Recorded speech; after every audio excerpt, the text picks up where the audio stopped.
மாதா தொலைக்காட்சி நேயர்கள் அனைவருக்கும் அன்பு வணக்கம். புத்தகம் பேசுகிறது நிகழ்ச்சி வழியாக மீண்டும் உங்களை சந்திப்பதில் மிக்க மகிழ்ச்சி.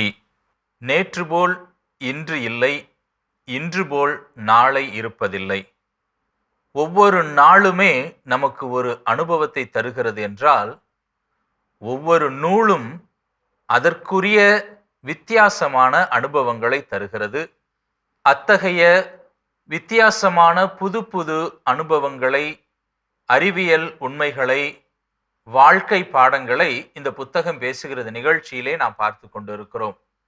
அந்த வகையிலே இன்று தன்னுடைய அனுபவ அறிவை நமக்காக வழங்க இருக்கக்கூடியவர் மாதா தொலைக்காட்சிக்கு புதியவர் அல்ல, திரு ஆண்டனி கிளமெண்ட் ராப்சன் அவர்கள் தனது புனைப்பெயராக ஆஹிரா என்னும் புனைப்பெயரிலே எழுதிய புத்தகத்திற்காக இன்று அரங்கத்தில் இருக்கிறார்கள். கோட்டாறு மறை மாவட்டத்தை சார்ந்தவர், வேதநகர் பங்கை சார்ந்தவர் திரு ஆண்டனி கிளமெண்ட் அவர்கள். கன்னியாகுமரி மாவட்டம் வேதநகர் புனித மிக்கேல் உயர்நிலை பள்ளியில் அறிவியல் பட்டதாரி ஆசிரியராக பணி செய்து கொண்டிருக்கிறார்கள். விலங்கியலிலும் தமிழிலும் முதுகலை பட்டமும், கல்வியியலில் இளங்கலை பட்டமும் பெற்றவராக இருக்கிறார். ஏறக்குறைய 24 ஆண்டுகள் இந்த ஆசிரிய பணியிலே அனுபவம் பெற்றவராக இருக்கிறார். நாகர்கோவில் வீரமாமுனிவர் பேச்சாளர் பேரவையின் தலைவராக செயல்படுகிற ஆசிரியர் அவர்கள் 27 ஆண்டுகளாக பட்டிமன்ற பேச்சாளராகவும் இருக்கிறார். ஆசிரியர் அவர்கள் ஒரு மிகச்சிறந்த நூல் விமர்சகரும் கூட. நிறைய புத்தகங்களை எழுதிய அனுபவம் பெற்றிருக்கிறார். மாற்றத்தை நோக்கி, கல்வாரி நோக்கி, காகிதப்புறா, தடங்காட்டி, அன்புள்ள மாணவனுக்கு போன்றவை ஆசிரியருடைய பிற புத்தகங்களாக இருக்கின்றன. இத்தகைய அனுபவம் மிக்க, குறிப்பாக மாணவர்களுடைய வாழ்வியலில் அதிக ஆர்வம் கொண்ட ஒரு மிகச்சிறந்த கத்தோலிக்க ஆசிரியரான ஆண்டனி கிளமெண்ட் ராப்சன் அவர்களை மீண்டுமாக மாதா தொலைக்காட்சி அரங்கிற்கு அன்போடு வருக வருக என வரவேற்கிறோம். வணக்கம். வணக்கம். அன்பு நேயர்களே, இன்று நாம் பார்க்க போகிற புத்தகம் திருமிகு ஆண்டனி கிளமெண்ட் அவர்களின் அன்புள்ள மாணவனுக்கு என்னும் அறநெறி வழிகாட்டும் கட்டுரை நூல். அன்புள்ள மாணவனுக்கு அறநெறி வழிகாட்டும் கட்டுரை நூலாக இருக்கிறது. இந்த புத்தகத்தை சென்னை நம்வாழ்வு வெளியீட்டகத்தார் வெளியிட்டிருக்கிறார்கள். இந்த புத்தகத்தில் ஏறக்குறைய 17 கட்டுரைகள் மாணவர்களுக்கான கட்டுரைகளாக இருக்கின்றன. மொத்தம் 68 பக்கங்களை கொண்ட இந்த புத்தகத்தின் விலை ரூபாய் 75. 2025ஆம் ஆண்டு ஏப்ரல் மாதம் 1000 பிரதிகள் முதல் பதிப்பாக வெளியிடப்பட்ட இந்த புத்தகம் அதே ஆண்டு அக்டோபர் மாதத்திலேயே 2ஆம் பதிப்பாகவும் சென்று இன்னொரு 1000 பிரதிகள் அச்சடிக்கப்பட்டு விற்பனைக்கு வந்திருக்கிறது என்று சொன்னால் இந்த புத்தகத்தினுடைய தன்மை என்ன என்பது நமக்கு நிச்சயமாக புரியும். இதனுடைய பதிப்பாசிரியர் அருட்தந்தை ராஜசேகரன் நம்வாழ்வு பதிப்பகத்தின் ஆசிரியர் தன்னுடைய பதிப்புரையில் சொல்லுகிற பொழுது, வாசிப்பவர்களை ஒரு நிமிடம் நின்று சிந்திக்கவும் ஆழமான தொடர்புகளின் அருமையை உணரவும் இது அழைக்கின்றது என்று சொல்லுகிறார். ஒவ்வொரு தலைப்புமே ஓர் அமைதியான உரையாடலாக தோன்றுகிறது. அறிவாலும் அனுபவத்தாலும் உள்ளம் கவர்ந்த ஒரு ஆசான் வகுப்பறையின் சுவர்களை தாண்டி வாழ்வை பற்றிய பயனுள்ள பாடங்களை வழங்குகிறார் என்று பதிப்பாசிரியர் அவர்கள் எழுதியிருக்கிறார்கள். ஆக இந்த அன்புள்ள மாணவனுக்கு என்ற புத்தகம் மாணவர்கள் மட்டுமே வாசிக்க வேண்டியது என்ற அவசியமில்லை. பெற்றோரும் அல்லது இன்னும் குழந்தைகளுக்கு வழிகாட்டக்கூடிய யார் வேண்டுமானாலும் வாசிக்கக்கூடிய புத்தகம். புத்தகம் தேவைப்படுகிறவர்கள் நம் வாழ்வு அலுவலகத்தையோ அல்லது திரையில் தெரிகிற எண்ணிற்கோ தொடர்பு கொண்டு புத்தகத்தை பெற்றுக்கொள்ளலாம். வாருங்கள் நேயர்களே, நிகழ்ச்சிக்குள்ளாக செல்லலாம். இந்த அன்புள்ள மாணவனுக்கான கட்டுரை நூலை வழங்கியிருக்கிற உங்களுக்கு முதற்கண் எங்களுடைய வாழ்த்துக்களை, பாராட்டுகளையும் தெரிவித்துக் கொள்கிறோம். வாழ்த்துக்கள். நன்றி. இந்த புத்தகம் உருவான பின்னணி என்ன? நம்மாழ்வு பதிப்பகத்திலிருந்து நம்மாழ்வுக்கு சந்தா சேர்ப்பதற்காக அதனுடைய இணை ஆசிரியர் அருட்தந்தை ஞானசேகரன் அவர்கள் எங்களுடைய பங்கிற்கு ஒரு முறை வந்தார்கள்.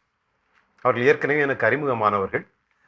அப்போது என்னுடைய எழுத்து பணியை பற்றி அவரிடத்திலே சொன்னபோது அவர்கள், நீங்கள் நம்மாழ்விலே மாணவர்களுக்கான ஒரு பத்திரிகை கல்வி சுரங்கம் இருக்கிறது, மாதந்தோறும் வெளிவரக்கூடிய பத்திரிகை, அந்த பத்திரிகையில் நீங்கள் ஒரு தொடர் கட்டுரை எழுதலாமே என்று சொன்னார்கள். அப்போது ஏற்கனவே நான் மாணவர்களுக்கான சில கட்டுரைகளை எழுதி வைத்திருந்தேன். அதை அவரிடத்திலே காட்டினேன். அப்போ அவங்க பார்த்துட்டு, ஆமாம் நல்லா இருக்கே, இது அப்படியே தொடரலாமே என்று சொல்லி எனக்கு அந்த வாய்ப்பை தந்தார்கள். அதன் மூலமாகத்தான் அந்த கல்வி சுரங்கம் என்கிற அந்த பத்திரிகையில் மாதந்தோறும் அந்த கட்டுரையை எழுத ஆரம்பித்தேன். அப்படிதான் அந்த வாய்ப்பு எனக்கு கிடைத்தது. மாதந்தோறும் எழுதிய கட்டுரையின் தொகுப்பாக இந்த நூலானது வெளிவந்திருக்கு. ரொம்ப அழகா சொல்லியிருக்கிறீங்க. நான் ஆக்சுவலாக அறிமுகத்தில் அப்போ அதையும் நான் சொல்லியிருக்கணும். கல்வி சுரங்கம் நூலில் தொடர் கட்டுரை எழுதக்கூடிய ஒரு ஆசிரியர்னு. பரவாயில்ல. இந்த தலைப்பு முக்கியமாக அன்புள்ள மாணவனுக்கு என்கிற இந்த தலைப்பு, இதை நீங்கள் தேர்ந்தெடுத்த நோக்கம் என்ன? இந்த புத்தகத்தில் இருக்கக்கூடிய 17 கட்டுரைகளும் கடித வடிவில் இருக்கும். ஒவ்வொரு கட்டுரையும் கட்டுரை வடிவத்தில் இல்லாமல் கடித வடிவத்திலேயே இருக்கும். ஒரு ஆசிரியர் தான் நேசிக்கிற மாணவர்களுக்கு ஒரு கடிதம் எழுதினால் எப்படி இருக்கும், அந்த வடிவத்திலேயே இந்த கட்டுரைகள் இருக்கும். ஒவ்வொரு கட்டுரையினுடைய துவக்கத்திலும் ஒரு நலம் விசாரிப்பு, அதில் எதை பற்றி அவர்களுக்கு அந்த கட்டுரையில் பேச போகிற விஷயம், அப்புறம் உள்ள அதை பற்றியுள்ள கருத்துகள், பின்னாடி அவர்களுக்கான ஒரு தன்னம்பிக்கையை கொடுக்கக்கூடிய ஒரு மாறல், இப்படி எல்லா கட்டுரைகளுமே அந்த வடிவத்தில் இருக்கிறது.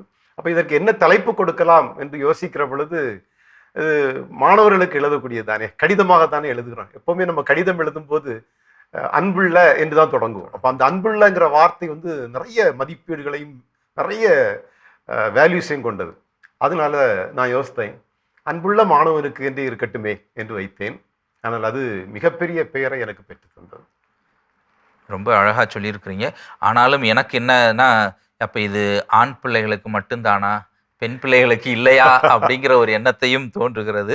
மாணவனுக்கு அப்படின்னு கொடுத்துருக்கப்ப அது ஆண்களை மட்டும் குறிப்பது போல இருக்கிறதாக நானா யோசித்தேன். நான் நிச்சயமாக இது ஆண் பெண் இருபால் அந்த குழந்தைகளுக்குமே பொதுவான விஷயங்கள் தாங்கிறது உள்ள படிக்கும் பொழுது கண்டிப்பாக நமக்கு தெரிகிறது. எதற்காக இந்த கடித வடிவத்தை தேர்ந்தெடுத்திருக்கிறீங்க? ஏன்னா நவீன காலத்துல கடிதங்கள் எழுதுற பழக்கமே குறைஞ்சிருச்சு. இப்ப எல்லாமே குறுஞ்செய்திகள் அந்த இதுல போயிட்டதுனால முழுசா யாரும் எழுதுறதே கிடையாது. ஆக அந்த ஒரு சுவையை திரும்ப கொடுக்கணும்னு விரும்புனீங்களா என்னன்னு தெரியல, நீங்களே சொல்லுங்களேன். நிச்சயமா ஃபாதர், அந்த ஒரு எண்ணம் மனதுக்குள்ள இருந்தது. ஏன்னா இப்போ தன்னம்பிக்கை கட்டுரைகள் நிறைய பேர் எழுதிட்டு இருக்காங்க. அதனால கட்டுரை வடிவத்திலேயே இருக்கும். அப்போ இந்த கடிதம் எழுதுகிற பழக்கம் இன்னைக்கு நம்ம கிட்ட இருந்து போயிடுச்சு. எனவே அது மாணவர்களுக்கு தெரிய வேண்டும் என்பதற்காக அந்த இதை மீட்டெடுக்கக்கூடிய ஒரு முயற்சியாகத்தான் நான் எழுதிய அந்த கட்டுரைகளை கடித வடிவத்தில் எழுதினேன். இன்னொன்று, இந்த கடித வடிவத்தில் எழுதுகிற பொழுது அது ஒரு எழுதுகிறவர்களுக்கும் அதை வாசிக்கிறவர்களுக்கும், யாருக்கு எழுதுகிறோமோ அவர்களுக்கும் இடையில ஒரு நெருக்கமான உறவு பிணைப்பை அது உருவாக்கும் என்பது என்னுடைய நம்பிக்கை. எனவே அந்த அடிப்படையில் இது கடித வடிவத்தில் கண்டிப்பாக கடிதம் எழுதின அனுபவம் உள்ளவங்க எல்லாருக்குமே அந்த ஒரு நெருக்கம் உணர முடியும். எழுதும் போதே நம்ம யாருக்கு எழுதுகிறோமோ அவங்களோட கொண்ட பழக்கம், அவர்களோடு கொண்ட அந்த வாழ்க்கை முறை, அது எல்லாமே மீண்டுமா நமக்கு நினைவுக்கு வரக்கூடியது. அது ஒரு தனி அனுபவம் தான். நிச்சயமா இதை வாசிக்கின்ற பொழுது ஒவ்வொரு மாணவர்களும் தன்னுடைய ஆசிரியர்களோடு கொள்ளக்கூடிய அனுபவத்தையும் பெற முடியும் என்கிற நம்பிக்கை இருக்கிறது. முதல் கட்டுரையிலிருந்தே போகலாமே. நலமுடன் வாழ மாணவர்களுக்கு நீங்கள் எழுதக்கூடிய முதல் கடிதம், அதை குறித்து கொஞ்சம் நேயர்களோடு பகிர்ந்து கொள்ளுங்களேன். எப்போவுமே நம்முடைய உடல் நலம் அப்படிங்கிறது எல்லாவற்றுக்கும் மிக முக்கியமானவற்று. ஏன்னா நாம் நலமாக இருந்தால் தான் வாழ்க்கையில் எல்லாத்தையும் சாதிக்க முடியும். சுவர் இருந்தால் தான் சித்திரம் வரைய முடியும் என்கிற ஒரு பழமொழி உண்டு. அப்போ அந்த மாணவர்களுக்கு உடல் நலம் எவ்வளவு முக்கியமானது. அதில் இந்த மாணவர் பருவத்தில் பொதுவாக பசங்களோ பிள்ளைங்களோ யாராக இருந்தாலும் தங்களுடைய உடல் நலத்தை பற்றி பெருசாக அக்கறைப்பட மாட்டாங்க. அப்போ நீ உடல்நலத்திலே அக்கறை கொள்ள வேண்டும் என்கிற உணர்வை அவர்களுக்கு கொடுக்கணும் என்பதனாலதான் இந்த புத்தகத்தினுடைய முதல் தலைப்பாகவே அதை வைத்தேன். அதிலும் குறிப்பாக இந்த உடல் நலம் அப்படிங்கிறதுல பொதுவா நம்ம நினைப்போம், உடல் நலம் அப்படின்னு சொன்னா அது நம்முடைய உடல் நல்லா இருக்கிறது அப்படின்னு நினைப்போம். இன்னும் சிலர் சொல்லுவாங்க உடலும் மனசும் நல்லா இருந்தாதான் அது ஆரோக்கியம் அப்படின்னு நினைப்போம். ஆனா WHO என்று சொல்லக்கூடிய வேர்ல்டு ஹெல்த் ஆர்கனைசேஷன் அவங்க என்ன சொல்றாங்க அப்படின்னா, ஒரு மனிதனுடைய ஆரோக்கியம் அல்லது உடல் நலம் என்று சொல்லக்கூடியது வெறுமனே உடல் நலமும் மனநலமும் மட்டுமல்ல, அடுத்து இன்னொரு நலம் இருக்கிறது, சமூக நலம். அப்ப உடல், மனம், சமூகம், இந்த மூன்றும் நலமாக இருந்தால்தான் ஒரு மனிதன் ஆரோக்கியமான மனிதனாக வாழ முடியும் என்பதை சொல்லுகிறது. எனவே அந்த கருத்தை இந்த கட்டுரையில வலியுறுத்தி மாணவர்கள் தங்களுடைய உடல் நலத்தில் எவ்வளவு அக்கறை காட்ட வேண்டும் என்பதை இந்த கடிதத்தில் நான் மாணவர்களுக்கு எழுதியிருக்கிறேன்.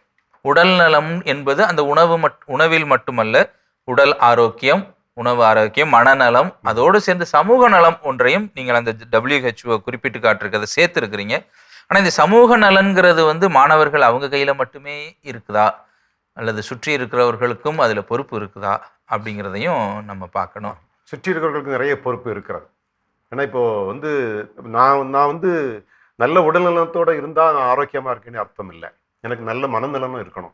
உடல் நலமும் நல்லா இருக்குது, மனமும் நல்லா இருக்குது. பள்ளிக்கூடத்துக்கு இருக்கிற மாணவனை எடுத்துக்கிட்டோம்னா அவனுக்கு உடல் நலத்துல பிரச்சனை இல்லை, மனமும் ஆரோக்கியமா இருக்குது. ஆனா அவனுடைய வீட்டுல அம்மா அப்பா பிரச்சனையோட இருந்தாங்க அப்படின்னா ஆட்டோமேட்டிக்கா இவனுடைய மனநிலை பாதிக்கப்படும், உடல்நிலை பாதிக்கப்படும். இல்ல அவனை சுத்தி இருக்கிற சமூகம் ஏதோ பிரச்சனையோட இருக்குது, அவன் அந்த பிரச்சனைக்குள்ளேயே போயிட்டு வந்துட்டு இருக்கான் அப்படிங்கும்போது அவனுடைய வாழ்க்கை பாதிக்கப்படும் இல்லையா? அதனாலதான் அந்த மூன்றும், அந்த சமூக நலமும் அவனுடைய உடல்நலத்துக்கு ஒரு காரணமாக இருக்கு. கண்டிப்பா இதுதான் சமூகத்தினுடைய பொறுப்பாக இருக்கு. எதிர்கால தலைமுறை நல்ல தலைமுறையா வரணும்னா சுத்தி இருக்கிறவங்க, குறிப்பா பெற்றோர்கள் முதல்ல அவர்களுடைய சண்டை பிள்ளைகளுக்கு தெரியாத அளவுக்கு தான் வச்சுக்கணும். பெரும்பாலும் அதுதான் நல்லதுன்னு சொல்லுவாங்க. பிள்ளைகளுக்கு முன்னாடி சண்டை போடக்கூடாது, அது மாதிரி பிள்ளைகளுக்கு முன்னாடி கெட்ட வார்த்தைகள் பேசாமல் இருப்பது, அது மாதிரியான விஷயங்கள். இன்னொன்று, தனக்கு சண்டை, இப்போ சித்தப்பா பெரியப்பாவுக்கு வீட்டில் சண்டை அப்படின்னா பசங்களை அந்த வீட்டுக்கே விட மாட்டாங்க. அதெல்லாம் ஒரு விதத்தில் பசங்களை பாதிக்கக்கூடிய ஒரு விஷயமா தான் இருக்கு. அதை நீங்கள் கடைசியில் சொல்லும் பொழுது, அனைவரிடமும் பெற்றோர், உடன்பிறப்புகள், உற்றார், உறவினர், நண்பர்கள் அனைவருடனும் அந்த உறவுடன் வாழ்வதுதான் அழகான ஒரு வாழ்க்கைங்கிறத அதை நீங்க அழகா சுட்டி காட்டி இருக்கிறீங்க. என்னுடைய கல்வி பணியில, இந்த 24 ஆண்டு கல்வி பணியில பலதரப்பட்ட மாணவர்களை நான் பார்க்கிறேன். பல பொருளாதார பின்னணியிலிருந்து வரக்கூடிய பிள்ளைகள், பல குடும்ப சூழல்களிலிருந்து வரக்கூடிய பிள்ளைகளை பார்க்கிறோம். அந்த பிள்ளைகளை பார்க்கிற பொழுது பல நேரங்களில் அந்த பிள்ளைகள் மீது ஒரு பெரிய அனுதாபம். ஐயோ அந்த பிள்ளைங்க நல்லா படிக்கிறாங்க, ஆனால் அவர்களுடைய குடும்பம் எப்படி இருக்குது, குடும்ப சூழல் நல்லா இருக்கு. நல்லா படிக்கிற பிள்ளைங்க கிளாஸ்ல உட்காந்து ரொம்ப மௌனமா அப்படியே ஸ்ட்ரெஸ் ஆகி உட்காந்துருப்பாங்க. பொதுவாக நான் ஒரு சாதாரணமாக வகுப்புல போனோம், நம்முடைய பாடத்தை நடத்தணும் என்று கடந்து செல்கிற ஆள் இல்லை. என்னுடைய வகுப்பறையில் ஒவ்வொரு வகுப்பறையிலும் சில நிமிடங்களை பிள்ளைகளோடு பேசுவதற்கு செலவழிப்பேன். அந்த ஒரு பேரன்பு தான் எனக்கு இந்த புத்தகத்தை எழுதுவதற்கு அடிப்படையாக இருந்தது. அப்போ அந்த பிள்ளைகள் கூட பேசுகிற பொழுது அவருடைய குடும்ப சூழ்நிலைகள் சொல்லுவாங்க. தொடக்கத்துல சொல்லலை அப்படின்னாலும் சில நாட்கள் நம்ம அவங்கள்ட்ட கேட்கும்போது நம்ம மேல ஒரு நம்பிக்கை அவங்க சொல்லுவாங்க. ஸோ அந்த அனுபவங்கள் தான் எனக்கு இந்த கட்டுரைகளை எழுதுவதற்கு காரணமாக இருந்தது. நிச்சயமாக ஆசிரியர்களுக்குரிய ஒரு மிகச்சிறந்த பொறுப்பையும் நீங்கள் இந்த இடத்துல சுட்டி காட்டுறீங்க. 2வது கட்டுரைக்கு செல்வோம். உன்னை நேசி. இந்த கட்டுரை நிச்சயமாக தலைப்பே சொல்லுகிறது, இருந்தாலும் அதற்குள்ளாக நீங்கள் இந்த தலைப்பை எப்படி பார்க்கிறீங்க? இந்த தலைப்பை பொறுத்தவரை சாக்ரட்டிஸுடைய ஒரு தத்துவம் இருக்கிறது, உன்னையே நீ அறிந்து கொள் அப்படிங்கிறது. ஏன்னா நான் என்னை அறியல அப்படின்னு சொன்னா நான் எதையும் சாதிக்க முடியாது. அப்போ ஒரு மாணவனாக வருகிறவன் அவனுக்குள்ளால என்ன திறமைகள் இருக்கிறது, அவனால என்ன முடியும் அப்படிங்கிறத அவன் முதல்ல உணர வேண்டும். அப்படி உணர வேண்டும் என்று சொன்னால் அவனை நேசிக்கான். அவனை நேசிச்சா மட்டும்தான் அவன் தன்னுடைய திறமைகளை கண்டுணர முடியும். எனவே அந்த நலமுடன் வாழ்வது முதல் கட்டுரை. 2வது கட்டுரையாக உன்னை நேசி. அதுக்கு பிறகுதான் உன்னுடைய வாழ்க்கையில நீ வெற்றியை தேடி அடுத்தடுத்த படிநிலைகளை கடந்து செல்ல முடியும் என்பதற்காக தான் இந்த கட்டுரை உன்னை நேசி என்கிற தலைப்பில் எழுதினேன். இந்த உன்னை நேசி என்று சொல்றப்ப சமயத்துல உன்னை மட்டுமே நேசிக்கக்கூடிய ஒரு சுயநலத்துக்குள்ளேயும் போயிடவும் கூடாது.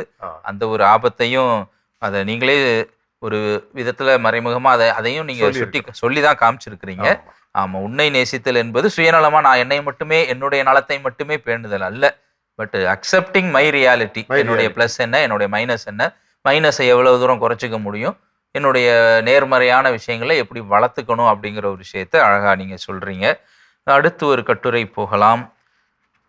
பிள்ளைகளுக்கு ரொம்ப பிடிச்சது 4வது கட்டுரை, விடுமுறையை கொண்டாடு. எப்படி கொண்டாடலாம்? நீங்கள் உங்களுடைய அறிவுரை மாணவர்களுக்கு என்னவாக இருக்கிறது? இதில் வந்து 2 விஷயம் சொல்லியிருக்கிறேன். ஒன்று, விடுமுறை அப்படின்னு சொன்னால் அந்த விடுமுறையை கழிப்பது ஒன்று, இன்னொன்று கொண்டாடுவது. 2க்கும் வித்தியாசம் இருக்குது. கழிப்பது அப்படிங்கிறது ஒரு 15 நாள் 20 நாள் லீவு இருக்குது அப்படின்னு சொன்னால் அந்த லீவில் நான் வீட்டில் இருப்பேன், வேறு எந்த வேலையும் செய்ய மாட்டேன், சாப்பிடுவேன், தூங்குவேன், ஏதோ வீட்டுக்குள்ள காரியங்களை பார்த்துட்டு இருப்பேன். இது வந்து அந்த நாளை கழிப்பது, அதில் எந்த பயனும் இல்லை. ஆனால் நான் சொல்லக்கூடியது விடுமுறையை கொண்டாடு. இந்த விடுமுறை அப்படிங்கிறது எப்படி ஒரு மொபைலில் வந்து சார்ஜ் தீர்ந்து போச்சுன்னா திருப்பி சார்ஜர் போடுவோம் இல்லையா, அப்போதான் அதை பயன்படுத்த முடியும். அப்போ மாணவர்களுக்கு கிடைக்கிற அந்த கோடை விடுமுறையாக இருக்கலாம் அல்லது அரையாண்டு விடுமுறையாக இருக்கலாம், ஏதோ ஒரு விடுமுறை கிடைக்கிறது அப்படின்னா அந்த விடுமுறை அவன் இன்னும் கொஞ்சம் ரிஃப்ரெஷ் பண்ணிக்கிறதுக்கான ஒரு காலம். எனவே அதை செய்ய வேண்டும். அதை எப்படி செய்ய வேண்டும் என்பதை இங்கே சொல்லியிருக்கிறேன். பழைய காலங்களெல்லாம் விடுமுறை வந்தாச்சுன்னா தாத்தா பாட்டி வீட்டுக்கு போவாங்க, மாமா வீட்டுக்கு போவாங்க, சொந்தக்காரங்க வீட்டுக்கு போவாங்க. இப்போ அந்த பழக்கம் இல்லை. தாத்தா பாட்டிகளுக்கு வீடுகளுக்கு போகிற பழக்கமே இப்போ ரொம்ப அருகி போய்விட்டது. இப்போ இன்னைக்கு பிள்ளைங்க எல்லாமே விடுமுறை அப்படின்னா மொபைல் எடுத்துக்கிறாங்க, முழுக்க முழுக்க அந்த மொபைல்லையே அவங்களுடைய காலம் கழிந்து போகிறது. அப்போ அதற்கான வழிமுறைகளை இங்கே சொல்லியிருக்கோம். நீங்கள் இந்த விடுமுறை எப்படி பயனுள்ள விதத்தில் கொண்டாடலாம் அப்படிங்கிறத நிறைய வழிகாட்டுதல்களை இங்கே கொடுத்துருக்குறேன். தாத்தா பாட்டி வீட்டுக்கு போயிட்டு வாங்க, மாமா வீட்டுக்கு போயிட்டு வாங்க, இயற்கையினுடைய அழகு மிகுந்த இடங்கள், நீர்வீழ்ச்சிகள், கடற்கரைக்கு பெற்றோரை கூட்டிக்கிட்டு போயிட்டு வாங்க. கோடை மழை வந்தால் இந்த மழையில குளிச்சு விளையாடுங்க, அந்த அனுபவம் வரணும். இன்னைக்கு நிறைய வீடுகளில் மழை வந்தால் பிள்ளைகளை குளிக்க கூட விட மாட்டாங்க. ஏன்னா வீட்டில் ஒரு பிள்ளை வச்சிருக்கிறாங்க. ஸோ பிள்ளைக்கு நோய் வந்துடும், காய்ச்சல் வந்துடும், ஜலதோஷம் வந்துடும், குளிக்க கூட விட மாட்டேங்கிறாங்க. எனவே அந்த மழையினுடைய குளிக்கிற அந்த அனுபவத்தை நீங்கள் பெற்றுக்கொள்ளுங்கள். அதுபோல் சுற்றுலாவுக்கு போங்க. அது மாதிரி இந்த விடுமுறை காலத்தில் கொஞ்சம் வாசிக்க முயற்சி செய்யுங்க. ஒரு புத்தகத்தையாவது நீங்கள் என்ன செய்ய வேண்டும், வாசிக்க வேண்டும், அதை குறிப்பெடுத்து கொள்ள வேண்டும் அப்படிங்கிறதையும் இந்த கட்டுரையில் சொல்லியிருக்கிறேன். அதே நேரத்தில் அப்படி வெளியூருக்கு செல்லுகிற பொழுது பிள்ளைகள் கவனமாகவும் இருக்கணும். அதற்கான வழிகாட்டுதல்களை இந்த புத்தகத்தில் சொல்லியிருக்கிறேன். எதை செய்யணும், எதை செய்யக்கூடாது, ரெண்டையும் சொல்லியிருக்கிறோம். அதில் நீங்கள் ரொம்ப அருமையாக சொல்லியிருக்க இன்னொரு விஷயம், இதெல்லாம் பார்த்து ரசிச்சுட்டு அதை கொஞ்சமாவது எழுதுங்க. நீங்கள் என்ன ரசிச்சிருக்கீங்க, என்ன அனுபவம் பெற்றீங்கிறத எழுதுங்க அப்படிங்கிறதையும் நீங்கள் குறிப்பிட்டு சொல்லியிருக்கிறீங்க. அது வந்து அப்படி எழுத தொடங்கிட்டாங்கனாலே அவங்களுக்குள்ள படைப்பாற்றல் இன்னும் புதிதாக வர கண்டிப்பாக வரும். அது நான் நோட் புக் எடுத்து எழுதலைனாலும் இன்னைக்கு தான் நவீன விதத்தில் ஃபேஸ்புக் இருக்குது, இன்ஸ்டாகிராம் இருக்குது, அதில் எழுதணும். அவங்க வந்து இன்னைக்கு ஃபோட்டோஸாக நிறையா உருவாக்குறாங்க, காட்சிப்படுத்துகிறாங்க. ஆனால் வார்த்தைகளாக எழுதுறது குறைஞ்சிருக்கு. அவங்க என்ன உணர்ந்தார்கள்ன்றதை வார்த்தைப்படுத்தினாங்கன்னா இன்னும் நிறைய விஷயங்கள் சிறப்பாக இருக்கும். அதை ரொம்ப அழகாக சொல்லியிருக்கிறீங்க. விடுமுறை காலங்களை எப்படி பயனுள்ள விதத்தில் கழிக்க வேண்டும், அது கழிக்கிறது இல்லை, அதான் நீங்கள் சொல்றது இல்லை, கொண்டாட வேண்டும். சும்மா கழிச்சிட்டு போகிறது கிடையாது. அது கொண்டாட்டம் என்பது மிகச்சிறந்த அனுபவத்தை கொடுக்கும். ரொம்ப அழகாக சொல்லியிருக்கிறீங்க அந்த விஷயத்தை.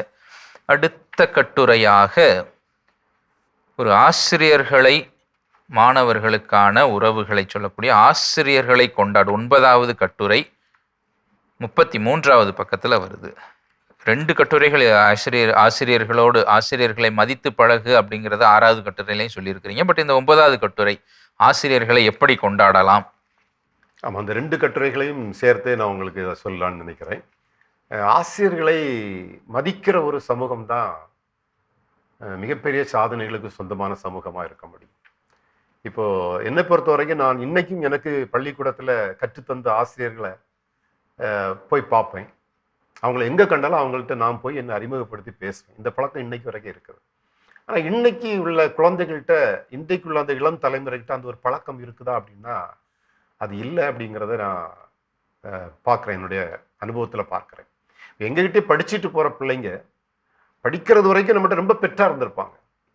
ஒரு 2 வருஷம் கழித்து நம்ம ரோட்டில் போகிறோம் அப்படின்னா எதிரில் வரும்போது நம்ம தெரியாத போலவே கடந்து போயிடுவோம். அல்லது அது வரைக்கும் நேரம் வர்றவங்க நம்ம பக்கத்தில் வரும்போது எங்கேயோ பார்த்துட்டு போயிடுறாங்க. இது நிறைய மாணவர்களை பார்க்க முடிகிறது. இப்போ அந்த மாணவர்களுக்கு இப்போ ஆசிரியர்களை மதிக்கிற ஒரு பண்பு வளரணும் அப்படிங்கிறதுக்காக நம்ம வகுப்பிலே பிள்ளைகள்கிட்ட அதிகமாக இதை சொல்கிறது உண்டு.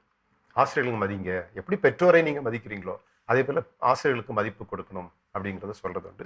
அந்த அடிப்படையில் தான் இதை வந்து எப்படி விடுமுறையை கொண்டாடு அப்படிங்கிற மாதிரி ஆசிரியர்களையும் நீ கொண்டாட வேண்டும். அந்த செப்டம்பர் 5 ஆசிரியர் தினத்தை முன்னிட்டு ஆசிரியர்களை நீ எப்படி கொண்டாட வேண்டும் என்பதை சொல்லியிருக்கேன். நீ ஆசிரியர்களுக்கு பொருளை கொடுப்பதோ அல்லது பரிசுகளை கொடுப்பதோ முக்கியம் இல்லை. அவர்களுக்கான மரியாதையை கொடுப்பதும் அவர்கள் சொல்வதை கேட்டு நீ உன்னுடைய கல்வியில் உயர்ந்து நிற்பதும் தான் நீ அவங்களுக்கு கொடுக்கிற மரியாதை அப்படிங்கிறத இதுல சொல்லியிருக்காரு. ஒரு ஆசிரியர் என்றாலே குற்றத்தை களைபவர், ஐயத்தை நீக்குபவர் அப்படிங்கிறத சொல்லி சிவப்புமை கொண்டு வாழ்வை செதுக்கக்கூடிய சிற்பி அப்படின்னு ரொம்ப அருமையா அதை சொல்லியிருக்கிறீங்க. ஆசிரியர் தினத்தை கொண்டாடுவதோடு ஒவ்வொரு ஆசிரியரையும் கொண்டாடணும். அதுல ஆசிரியர்களுக்கும் ஒரு பெரு பங்கு இருக்குது. ஏன்னா எல்லா ஆசிரியர்களும் மாணவர்கள் மீது அதே அக்கறை வச்சிருக்கிறாங்களா அப்படிங்கிறது இன்னைக்கு ஒரு கேள்விக்குறியாக இருக்கு. வெறுமனே கடனுக்கு பணி செய்யக்கூடியவர்கள், ஏன்னா வேலை இது, என் டியூட்டி முடிஞ்சிச்சு, நான் போயிட்டே இருப்பேன், உன்னைய பத்தின அக்கறை இல்லைன்னு. ஏன்னா எல்லா ஆசிரியர்களும் மாணவர்களுடைய அந்த குடும்ப சூழல், அவங்களுடைய பின்னணி என்னங்கிறத புரிஞ்சு சொல்றாங்களான்னா அதுவும் ஒரு கேள்விக்குறிதான். ஆசிரியர்களும் அதை நம்ம கண்டிப்பா கற்றுக்கொள்ள வேண்டிய, கவனத்தில் கொள்ள வேண்டிய விஷயம் இருக்கு. அதையும் நாம் இந்த நேரத்தில் புரிந்து கொள்ள முடிகிறது. இன்னொரு கட்டுரையும் பார்ப்போமே. 15வது கட்டுரை, வாய்ப்புகளை வசப்படுத்து, 57வது பக்கம். அது இந்த வாய்ப்புகளை பொறுத்தவரையில இது மாணவ பருவம் அப்படிங்கிறது ஒரு பக்கம். இன்னொரு பக்கம் அவர்கள் அந்த கல்வியை முடித்து வருகிற ஒரு காலகட்டம்னு ஒன்று இருக்கிறது. அவங்களுடைய உயர்கல்வியை தேடுகிற அந்த பருவம். அந்த இரண்டுக்குமான ஒரு பொது கட்டுரையாகத்தான் இதை எழுதியிருக்கிறேன். வாய்ப்புகளை வாய்ப்புகளை வசப்படுத்துகிற 2 விதம் இருக்குது. ஒன்று, வாய்ப்புகள் தானாகவே அமையும். சில வாய்ப்புகளை நாம் தான் தேடி போகணும். அப்போ நிறைய பேர் நினைக்கிறது, நான் படிச்சுட்டேன், நல்ல மார்க் எடுத்திருக்கிறேன், எனக்கான வேலை வரும் அப்படின்னு காத்திருக்கிற சிலரை பார்க்கிறோம். அது சில நேரங்களில் வாய்ப்புகள் தானாக தேடி கதவை தட்டும், நாம் திறந்து பெற்றுக்கொள்ளலாம். ஆனால் எப்போதும் அந்த காத்திருத்தல் பலனளிக்குமான்னா நிச்சயமா கிடையாது. வாய்ப்புகளை நாம் தான் தேடி போகணும் அப்படிங்கிறத இங்க சொல்லியிருக்காரு. அப்புறம் சின்ன சின்ன வாய்ப்புகள் கிடைக்கிற பொழுது இப்போ ஒரு பள்ளிக்கூடத்துல தன்னுடைய திறமையை வெளிக்காட்டுவதற்கு ஒரு வாய்ப்பு கிடைக்குது அப்படின்னா அதை பயன்படுத்தணும். இப்போ நான் 27 ஆண்டுகளாக பேச்சாளராக இருக்கிறேன் அப்படின்னு சொன்னால், நான் சின்ன வயதுல இருந்தே கிடைக்கிற மேடைகளை எல்லாம் எனக்கு வசப்படுத்தி கொண்டேன். அதில் ஒரு சொன்னா நம்ப மாட்டீங்க, 27 வருஷமா பேச்சாளராக இருந்துகிட்டு இருக்கிறேன். ஆனால் என்னுடைய பள்ளி பருவத்தில் நான் ஏறாத மேடைகள் கிடையாது. ஆனால் எந்த மேடையிலுமே பரிசு வாங்கியது கிடையாது. இதை என்னுடைய மாணவர்களுக்கும் சொல்லுவேன். ஆச்சரியமா பார்ப்பாங்க, அது எப்படி சார் இவ்வளவு தூரம் பேசுறீங்க, இங்க எப்படி பேச்சு போட்டில் பரிசு வாங்க? இல்லம்மா, நிச்சயமா உண்மையாக சொல்லுகிறேன், நான் பரிசு வாங்கியதே கிடையாது. எப்போ முதல்ல பேச்சு போட்டியில் பரிசு வாங்கினேன்னா, ஆசிரியராக ஆன பிறகு ஆசிரியர்களுக்கான பேச்சு போட்டியில சேரும் பொழுதுதான் முதல் பரிசு வாங்கினேன். ஆனால் அன்றைக்கு என்னோடு பேசி முதல் பரிசு, 2ஆம் பரிசு, 3ஆம் பரிசு பெற்றவர்கள் இன்றைக்கு பேச்சாளராக இல்லை, அந்த துறையில் இல்லை. ஆனால் அன்றைக்கு முழுக்க தோல்வியை சந்தித்த நான் பேச்சாளராக இருக்கிறேன் என்றால் வாய்ப்புகளை பயன்படுத்தணும். அந்த வாய்ப்பு என்றைக்காவது ஒரு நாள் உன்னை உச்சத்துக்கு கொண்டு செல்லும் அப்படிங்கிறத சொல்லியிருக்கிறேன். அதிலேயே இன்னொரு நிகழ்வையும் சொல்லியிருக்கிறேன். அதை ஒன்று சொல்லலாமா, இல்லை பகிர்ந்து கொள்ளலாமா? ஒரு சிறுவன், 13 வயது சிறுவன், சிறு வயதிலேயே தந்தை இறந்து போய் விடுகிறார். வீட்டில் வறுமை, பசி, பட்டினி. அந்த பசியோடு அவன் அப்படியே நடந்து போய்கிட்டு இருக்கிறான். இது வெளிநாட்டில் நடந்த நிகழ்ச்சி. போகும்போது ஒரு நாடக கொட்டகை இருக்கிறது. அந்த நாடக கொட்டகை வாசல், இது ஒரு 40 ஆண்டுகளுக்கு முன்னால் நடந்த நிகழ்வு, உண்மையான நிகழ்வு. அந்த நாடக கொட்டகை வாசல்ல போய் உட்கார்ந்துருக்கிறான். அங்கே பெரிய பணக்காரர்கள்லாம் அந்த நாடகம் பார்க்கறதுக்காக வர்றாங்க. சீமான்கள் எல்லாம் அந்த குதிரையில் வர்றாங்க. அப்படி ஒருத்தர் குதிரையில் வருகிறார். அந்த பையன்கிட்ட சொல்றாரு, தம்பி, இந்த குதிரையை நான் மரத்தில் கட்டியிருக்கிறேன், இங்கே உங்களை கட்டக்கூடிய குதிரைகள் காணாமல் போதா கேள்விப்படுறேன். நான் அந்த நாடகம் முடிஞ்சு வருவது வரைக்கும் நீ இந்த குதிரையை பார்த்துக்கிட்ட அப்படின்னா நான் உனக்கு காசு தர்றேன் அப்படின்னு சொல்றாரு. இவனுக்கு பசி, பட்டினி. சரி, போயிட்டு வாங்க, நான் பார்த்துக்கிறேன் அப்படிங்கிறான். அவர் போயிட்டார். இவன் சும்மா இருக்கல, அந்த குதிரையை அழுக்கா இருந்தது, அதை தொடச்சான். அதனுடைய அந்த முகத்தில் போட்ட சேனம் அது இது எல்லாத்தையும் தொடச்சி நீட்டாக்கி வச்சான். நாடகம் முடிந்து அவர் வந்தவருக்கு ஆச்சரியம், இது என்னுடைய குதிரையா அப்படிங்கிற ஒரு ஆச்சரியம். அவன் சொல்றான், உங்க குதிரை தான் ஐயா, அதை சுத்தப்படுத்தி வச்சிருக்கிறேன் அப்படின்னு சொன்னான். அவர் உடனே ரொம்ப சந்தோஷப்பட்டு அவனுக்கு கொஞ்சம் பணத்தை எடுத்து கொடுக்குறாரு. அப்போ அவன் காசு கிடைக்கும்னு எதிர்பார்த்து இருந்தவனுக்கு இப்போ பணத்தை கொடுக்குறாரு. ரொம்ப மகிழ்ச்சி. மறுநாள் உட்கார்ந்துருக்கிறான். தொடர்ந்து பலரும் வரக்கூடியவர்கள்லாம் குதிரையை ஒப்படைக்கிறாங்க. இவன் அவற்றை சுத்தப்படுத்தி வைக்கிறான். நாளடைவில் இது அந்த எண்ணிக்கை அதிகமாகி கொண்டே இருக்கிறது. அந்த இடத்திலேயே ஒரு இடத்த வாடகைக்கு பிடிச்சி ஒரு பண்ணை மாதிரி வச்சு வேலைக்கும் ஆட்களை வச்சு இந்த குதிரைகளை எல்லாம் சுத்தப்படுத்துகிற ஒரு பணியை செய்து கொண்டிருக்கிறான். அப்படி வாழ்க்கையில உயர்கிறான். நாளடைவில் அவன் பணியாளர்களை அமர்த்தி முதலாளியாக ஆன பிறகும் சும்மா இருக்கல, அவன் போய் நாடகம் பார்க்க ஆரம்பிச்சான். அந்த நாடகம் அவன் போய் பார்க்கிற பொழுது அவனுக்குள்ளால இருந்த கலைத்திறமை வெளிவந்தது. அப்புறம் இவனே நாடகம் எழுத ஆரம்பிச்சான். அந்த நாடகத்தை அரங்கேற்ற ஆரம்பிச்சான். இன்னைக்கு ஆங்கில இலக்கியத்துல மிகச்சிறந்த ஆங்கில இலக்கிய மேதை என்று புகழப்படக்கூடிய ஷேக்ஸ்பியர் தான் அந்த மனிதர். அப்ப அவர் கிடைத்த அந்த ஒரு சின்ன வாய்ப்பை பயன்படுத்தியதுனால இன்னைக்கு 50 ஆண்டுகளை கடந்தும் உலகம் கொண்டாடி கொண்டிருக்கிறது என்றால் அந்த வாய்ப்பை பயன்படுத்தியது. அதுதான் இந்த கட்டுரையினுடைய மையமாக சொல்லியிருக்கிறேன். ரொம்ப ரொம்ப அருமையா சொல்லியிருக்கிறீங்க. ஏன்னா இதை சொல்லும் பொழுது நீங்க சொன்ன அந்த ஒரு விஷயம் எனக்கு ரொம்ப பிடிச்சிருந்தது. பல முறை மாணவனாக இருந்த பொழுதே நான் இப்போ மேடை ஏறி இருக்கிறேன், ஆனால் பரிசே பெற்றதில்லை. பரிசுங்கிறது வேற ஒரு நேரம். பட் அதுதான் நம்ம கற்றுக்கக்கூடிய விஷயம். இன்னைக்கு நிறைய பெற்றோர்கள் என்னன்னா, ஒரு நிகழ்ச்சியில் நம்ம தன்னுடைய குழந்தை கலந்துக்கிட்டா பரிசு வாங்கியிருக்கணும். பரிசு வாங்கவில்லை என்றால் அந்த குழந்தை இதுக்கு தகுதியே இல்லை அப்படிங்கிற ஒரு மனநிலையில் ஒன்று அந்த அந்த ஒரு கலையிலிருந்து குழந்தையை மாற்றுகிறார்கள், அல்லது அந்த பள்ளியிலிருந்து மாற்றுகிறார்கள். அது மாதிரியான பரிசு பெற்றால் மட்டும்தான் வெற்றி அப்படிங்கிற ஒரு எண்ணம் நிறைய பெற்றோர்கிட்ட இருக்குது. அப்படி அல்ல. பரிசு என்பது அது வர வேண்டிய நேரத்தில் வரும். முயற்சி, அதற்குரிய பயிற்சி அது இருந்துச்சுன்னா நாம் நம்முடைய இலக்கில் திறமைகளை வளர்த்துக்கலாம். அதை ரொம்ப அழகாக சொல்லியிருக்கிறீங்க. ஆக இந்த புத்தகம் முழுவதுமே மாணவர்களுக்கு மட்டும் எழுதக்கூடிய கடிதம் அல்ல, இது பெற்றோருக்குமான கடிதமாகத்தான் இருக்கிறது என்பதில் எந்த விதமான மாற்று கருத்தும் இல்லை. இந்த ஒரு அருமையான புத்தகத்தை வழங்கி இருக்கிற உங்களுக்கு மீண்டுமாக மாதா தொலைக்காட்சி சார்பாக எங்களுடைய வாழ்த்துக்களையும் பாராட்டுகளையும் நன்றிகளையும் தெரியப்படுத்திக் கொள்கிறோம். ரொம்ப நன்றி. நேயர்களே, இன்னும் நம்மில் பல புதிய எழுத்தாளர்கள் இருக்கிறார்கள். எழுத்தாளர்களை எங்களுக்கு அறிமுகம் செய்யுங்கள். அவர்களுடைய எழுத்துக்களை உலகிற்கு அறிமுகம் செய்ய காத்திருக்கிறோம். அன்பு நேயர்களே, நிகழ்ச்சியை கண்டு ரசித்திருப்பீர்கள் என்று நம்புகிறோம். மீண்டும் ஒரு புதிய புத்தகத்தோடு உங்களை சந்திக்கும் வரை உங்களிடமிருந்து விடைபெறுகிறோம். நன்றி, வணக்கம்.